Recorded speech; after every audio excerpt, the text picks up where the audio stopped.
மாநிலங்களை ஒடுக்கி ஒற்றை ஆட்சித்தன்மை கொண்டதாக இந்தியாவை மாற்றுறதுக்காக ஒரே நாடு ஒரே தேர்தல் என்ற திட்டத்தை கொண்டு வர பார்க்குது பாஜக அரசு.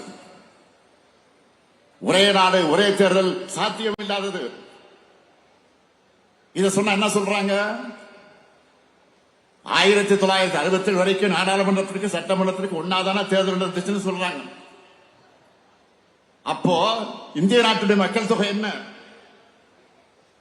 இப்ப மக்கள் தொகை என்ன? அன்றைய இந்தியாவும் இன்றைய இந்தியாவும் ஒன்றா? அன்றைய வாக்காளருடைய எண்ணிக்கை எவ்வளவு? இன்றைய வாக்காளருடைய எண்ணிக்கை எவ்வளவு?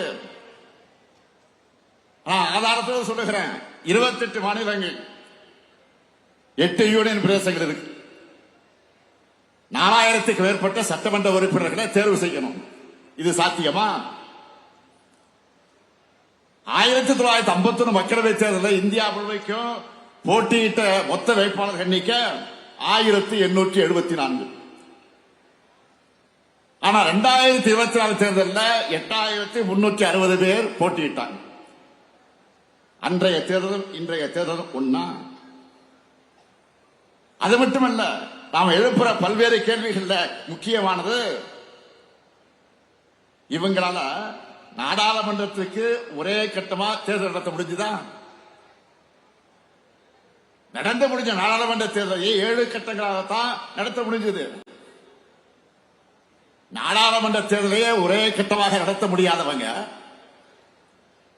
நாடாளுமன்ற தேர்தல் இந்தியாவில் இருக்கக்கூடிய எல்லா சட்டமன்றத்துக்கும் ஒரே நேரத்தில் தேர்தல் நடத்துவோம் சொல்றது. கூரை ஏறி கோழியை பிடிக்க தெரிய முடியாதவர் வானத்தை கிழித்து வைகுண்டத்தை காட்பர் என்று சொல்லுவார்களாம். அது போல இருக்கு. இப்ப காஷ்மீர்ல தேர்தல் நடக்குது. 2 கட்டம் 3 கட்டம் முடிஞ்சு 4வது கட்டம் நடந்துகிட்டு நடக்க போது. 90 சட்டமன்ற உறுப்பினர்கள் தேர்ந்தெடுக்க 3 கட்டங்களாக தேர்தல் நடத்துறாங்க காஷ்மீர்ல. இந்த நிலையில ஒரே தேர்தல் சொல்றதுக்கு வெட்கமாக இல்லையா?